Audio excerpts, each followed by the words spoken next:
लोकांसाठी उचललेले अस्त्र म्हणजे लोकशस्त्र न्यूज। नाशिक शहरातील इंदिरानगर पोलीस ठाण्याच्या हद्दीतून 5 ऑगस्ट पासून बेपत्ता असलेल्या वसंत गोरखनाथ सातपुते या 40 वर्षीय व्यक्तीच्या प्रकरणाचा नाशिक शहर गुन्हे शाखा युनिट 1 ने छडा लावला आहे। पोलिसांच्या तपासात वसंत सातपुते यांची हत्या केल्याचे समोर आले असून या प्रकरणात एका महिलेसह 4 जणांना ताब्यात घेण्यात आले आहे। वसंत सातपुते हे स्वराज्यनगर पाथर्डी फाटा परिसरात राहत होते। ते 5 ऑगस्ट 2026 पासून बेपत्ता असल्याने त्यांच्या नातेवाईकांनी इंदिरानगर पोलीस ठाण्यात तक्रार दाखल केली होती। त्यानुसार भारतीय न्याय संहितेच्या कलम 137(2) अन्वये अपहरणाचा गुन्हा दाखल करण्यात आला होता। दरम्यान या प्रकरणाचा समांतर तपास करत गुन्हे शाखा युनिट 1 कडून तपास सुरू होता। तपासादरम्यान पोलीस हवालदार नाझीम खान पठाण आणि पोलीस अंमलदार मुख्तार शेख यांना गुप्त बातमीदारामार्फत महत्त्वाची माहिती मिळाली की बेपत्ता वसंत सातपुते यांचा घातपात झाल्याची आणि यामध्ये महिला हसीना शेख व साहिल शहा यांचा सहभाग असल्याची माहिती पोलिसांना मिळाली।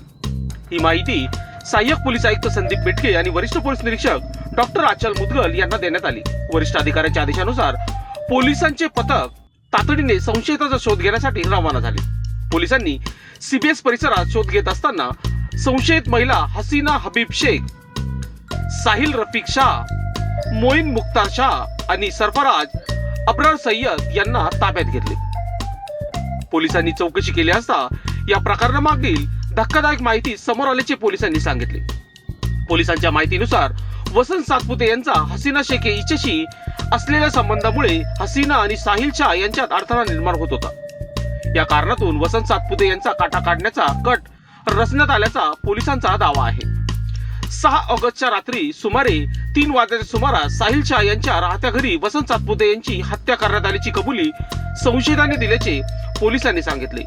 त्यानंतर मृतदेह गोणीत भरून मोईन शाह आणि सरफराज सय्यद यांच्या मदतीने इर्टिगा वाहनातून कसारा घाटाच्या दिशेने नेण्यात आला। कसारा घाटातील जंगल परिसरात मृतदेह फेकून दिल्याची माहिती आरोपींनी पोलिसांना दिली। त्यानंतर पोलीस उपनिरीक्षक चेतन श्रीवंत आणि पोलीस उपनिरीक्षक रमेश शेख यांच्या पथकाने कसारा घाट परिसरात जाऊन शोध मोहीम राबवली।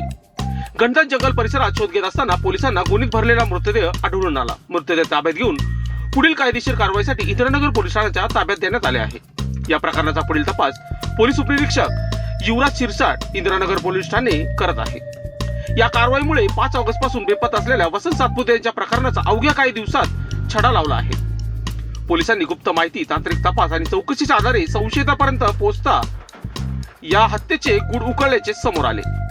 ही कारवाई पोलीस आयुक्त संदीप कर्णिक, पोलीस उपायुक्त किरण कुमार चव्हाण व सहाय्यक पोलीस आयुक्त संदीप बेटके यांच्या मार्गदर्शनाखाली गुन्हे शाखा युनिट 1 चे वरिष्ठ पोलीस निरीक्षक डॉक्टर आचल मुदगल, सहाय्यक पोलीस निरीक्षक जया तारडे, पोलीस उपनिरीक्षक चेतन श्रीवंत, दत्तात्रय पोटे, रमेश शेख, श्रेणी पोलीस उपनिरीक्षक किरण शिरसाट, नाझीम खान पठाण, मुख्तार शेख यांच्यासह गुन्हे शाखेच्या पथकाने केली आहे।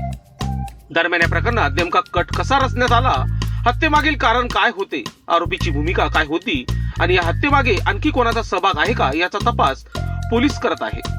त्यामुळे पुढील तपासात या प्रकरणातील आणखी धक्कादायक माहिती समोर येण्याची शक्यता आहे। लोकशास्त्र न्यूजसाठी बंटी आडाव, नाशिक।